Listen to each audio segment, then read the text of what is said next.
Want to turn your newsletter subscribers into a high-performing Google Ads audience without manual uploads? Hi, my name is Mohammad. I'm the CEO of Geeky Air, and today I'm going to show you how you can do exactly that using Zapier. And it's worth noting that Google and Zapier are now offering actions for free, so it won't cost you a thing. Okay, so let's dive into it.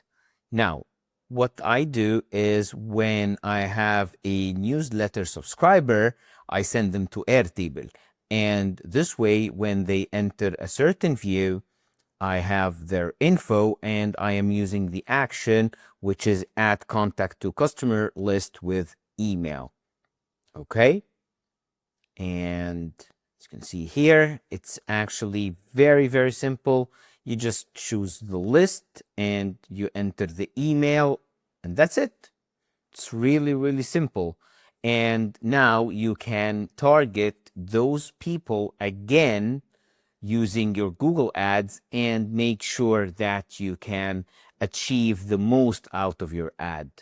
This workflow uses one of the Google Ads actions that's now covered by 2,000 free Zapier tasks a month for 6 months. So if you are running ads, this is definitely a no-brainer.